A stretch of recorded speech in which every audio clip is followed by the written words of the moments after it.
Hey there, hunters, and welcome back to the Gunners Guild. Today in Wild Hearts, we're going to be taking a look at statuses. In last week's update, we did get a nice buff to status application in that they no longer decay over time, so you're free to take as long as you want to apply status ailments, which is a huge buff since statuses were fairly weakened after the nerf to their effectiveness from talismans. So now that statuses are back on the menu, let's quickly discuss how each of them work, their uses, and some other random info. Also, this is sponsored by G Fuel. Go get some yummy drinks and use my code, please, thanks. So statuses. We have 5 statuses that do not correlate to elemental properties, meaning that just because you have a fire cannon or an ice hammer does not mean you'll apply statuses with elemental damage. It's entirely separate. In order to apply statuses, you'll need to have the appropriate skill on your weapon or talisman, though we do have Entangler on armor now, so expect more status armors in the future.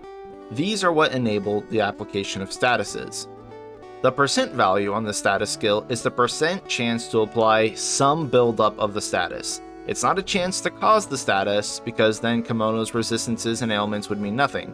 Unfortunately, we don't have hard data on how much statuses get applied, so we're flying blind. But it's a chance on hit to inflict some status buildup. Now once you cross the threshold of buildup, you will inflict the status on the monster.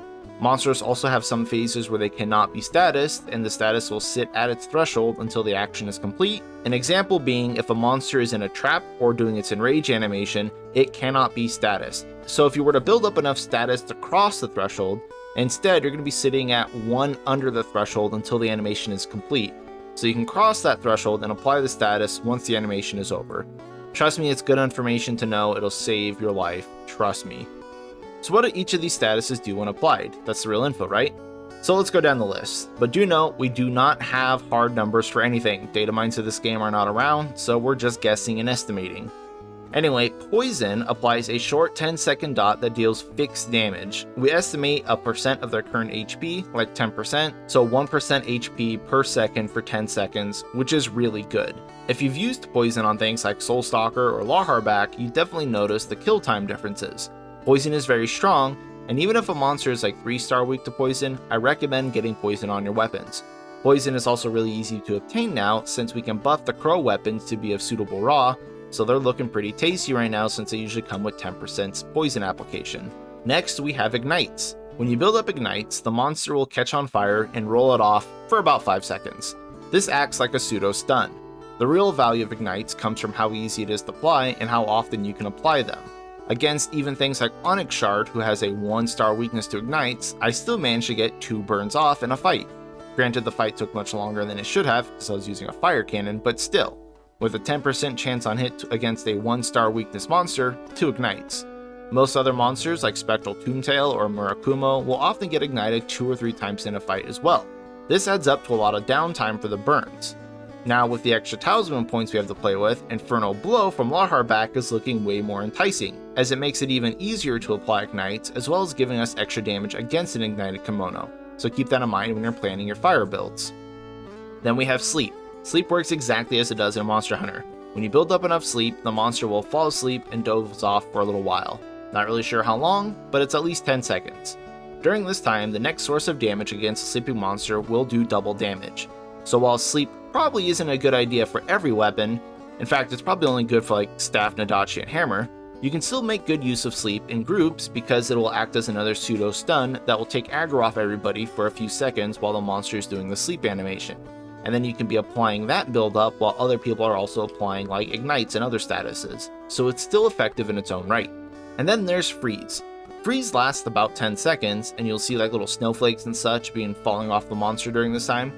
So while frozen, it's not technically frozen, it's just freeze status, the monster becomes easier to topple and stagger. Unfortunately, due to its low duration, it's actually really hard to make use of this with some of the slower weapons, although it does do good work on combo weapons who can keep up with attacks, apply frost, keep attacking, and then get an easy stagger and topple out of it. And since freeze is a debuff and not a buff, things like Time Changer on the human side do not affect it, though I wish it would because statuses would be much more appealing if they did. And lastly, we have Entangle, which is unfortunately pretty useless in my opinion. Entangled Kimono take extra damage from Karakuri. It's not insignificant, it's like 30% more damage. The problem is that the status only works on a few select monsters, and again it only lasts 10 seconds like Freeze.